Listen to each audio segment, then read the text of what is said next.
महाभारत के अलग अलग किरदार हों या कहानियां, इन सभी से हमें बहुत कुछ सीखने को मिलता है। अगर हम एकजुट होकर रहते हैं तो मजबूत रहते हैं। फूट पड़ने या बिखरने से हमारा नुकसान होता है। जीवन का यह एक बुनियादी और सबसे महत्वपूर्ण सिद्धांत है। पांडवों ने एकता के चलते ही जीत हासिल की। महाभारत से जुड़े ही 6 उदाहरण दिए गए हैं जो लोगों के जीवन में काम आ सकते हैं। अहंकार।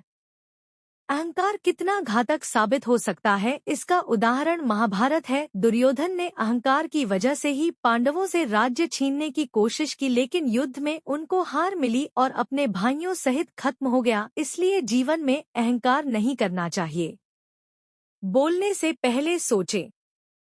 द्रौपदी के कठोर शब्दों ने ही दुर्योधन को उसे चोट पहुंचाने के लिए उकसाया था। इसके बाद दुर्योधन ने द्रौपदी को भरी सभा में निर्वस्त्र कर उसे बदनाम करने की योजना बनाई।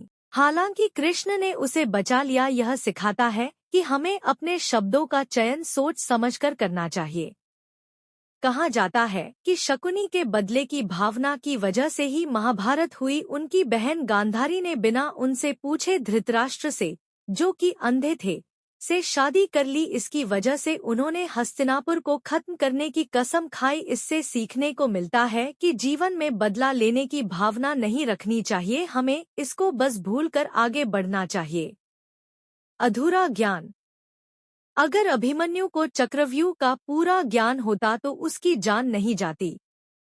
वह इसमें प्रवेश करना जानते थे, लेकिन इससे कैसे बाहर निकला जाए, इसके बारे में उनको नहीं पता था। इसी कारण उनको जान गंवानी पड़ी। इससे हमें शिक्षा मिलती है कि अधूरा ज्ञान हानिकारक साबित हो सकता है। हमें पहले पूर्ण ज्ञान लेने के बाद ही किसी काम को करना चाहिए। सच्चे मित्र की पहचान। अर्जुन के पास मित्र के रूप में कृष्ण थे तो दुर्योधन के पास कर्ण। अर्जुन को कृष्ण की बुद्धिमानी की वजह से सही और गलत का फर्क पता चला। वहीं कर्ण ने धर्म का अनुयायी होने के बाद भी दुर्योधन के गलत कामों में साथ दिया। इससे सीख मिलती है कि दोस्त से वही है जो मदद के साथ जीवन में सही और गलत के बारे में सतर्क करे।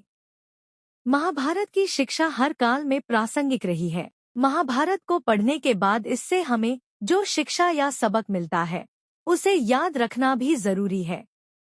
तो आओ हम जानते हैं ऐसी ही 25 तरह की शिक्षाएं जो हमें महाभारत, युगंधर और मृत्युंजय पढ़ने पर मिलती हैं। हालांकि यह भी सच है कि आप महाभारत पढ़ेंगे तो हो सकता है कि आपको कुछ अलग शिक्षा या सबक मिले। जीवन हो योजनाओं से भरा। जीवन के किसी भी क्षेत्र में बेहतर रणनीति आपके जीवन को सफल बना सकती है, और यदि कोई योजना या रणनीति नहीं है तो समझो जीवन एक अराजक भविष्य में चला जाएगा जिसके सफल होने की कोई गारंटी नहीं। भगवान श्री कृष्ण के पास पांडवों को बचाने का कोई मास्टर प्लान नहीं होता तो पांडवों की कोई औकात नहीं थी कि वे कौरवों से किसी भी मामले में जीत जाते। संगत और पंगत हो अच्छी। कहते हैं कि जैसी संगत वैसी पंगत और जैसी पंगत वैसा जीवन। आप लाख अच्छे हैं, लेकिन यदि आपकी संगत बुरी है तो आप बर्बाद हो जाएंगे। लेकिन यदि आप लाख बुरे हैं और आपकी संगत अच्छे लोगों से है और आप उनकी सुनते भी हैं तो निश्चित ही आप आबाद हो जाएंगे। कौरवों के साथ शकुनी जैसे लोग थे जो पांडवों के साथ कृष्ण। शकुनी मामा जैसी आपने संगत पाल रखी है तो आपका दिमाग चलना बंद ही समझो। अधूरा ज्ञान घातक। कहते हैं कि अधूरा ज्ञान सबसे खतरनाक होता है। इस बात का उदाहरण है अभिमन्यु। अभिमन्यु बहुत ही वीर और बहादुर योद्धा था, लेकिन उसकी मृत्यु जिस परिस्थिति में हुई उसके बारे में सभी जानते हैं। मुसीबत के समय यह अधूरा ज्ञान किसी भी काम का नहीं रहता है। आप अपने ज्ञान में पारंगत बने। किसी एक विषय में तो दक्षता हासिल होना ही चाहिए। दोस्त और दुश्मन की पहचान करना सीखें। महाभारत में ऐसे कई मित्र थे जिन्होंने अपनी ही सेना के साथ विश्वासघात किया। ऐसे भी कई लोग थे जो ऐनवक्त पर पाला बदलकर कौरवों या पांडवों के साथ चले गए। शल्य और युयुत्सु इसके उदाहरण हैं। इसीलिए कहते हैं कि कई बार दोस्त के भेष में दुश्मन हमारे साथ आ जाते हैं और हमसे कई तरह के राज लेते रहते हैं। कुछ ऐसे भी दोस्त होते हैं जो दोनों तरफ होते हैं, जैसे कौरवों का साथ दे रहे भीष्म, द्रोण और विदुर ने अंततः युद्ध में पांडवों का ही साथ दिया। हथियार से ज्यादा घातक बोल वचन। महाभारत का युद्ध नहीं होता यदि कुछ लोग अपने वचनों पर संयम रख लेते। जैसे द्रौपदी यदि दुर्योधन को अंधे का पुत्र भी अंधा नहीं कहती तो महाभारत नहीं होती। शिशुपाल और शकुनी हमेशा चुभने वाली बातें ही करते थे, लेकिन उनका हश्र क्या हुआ यह सभी जानते हैं। सबक यह कि कुछ भी बोलने से पहले हमें यह सोच लेना चाहिए कि इसका आपके जीवन, परिवार या राष्ट्र पर क्या असर होगा। जुएसट्टे से दूर रहो। शकुनी ने पांडवों को फंसाने के लिए जुए का आयोजन किया था, जिसके चलते पांडवों ने अपना सब कुछ दांव पर लगा दिया था। अंत में उन्होंने द्रौपदी को भी दांव पर लगा दिया था। यह बात सभी जानते हैं कि फिर क्या हुआ।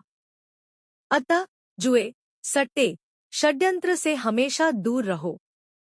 ये चीजें मनुष्य का जीवन अंधकारमय बना देती हैं। सदा सत्य के साथ रहो। कौरवों की सेना पांडवों की सेना से कहीं ज्यादा शक्तिशाली थी। एक से एक योद्धा और ज्ञानीजन कौरवों का साथ दे रहे थे। पांडवों की सेना में ऐसे वीर योद्धा नहीं थे। कहते हैं कि विजय उसकी नहीं होती जहां लोग ज्यादा हैं, ज्यादा धनवान हैं या बड़े पदाधिकारी हैं। विजय हमेशा उसकी होती है जहां ईश्वर है, और ईश्वर हमेशा वही है जहां सत्य है। इसलिए सत्य का साथ कभी न छोड़ें। अंततः सत्य की ही जीत होती है। सत्य के लिए जो करना पड़े करो। लड़ाई से डरने वाले मिट जाते हैं।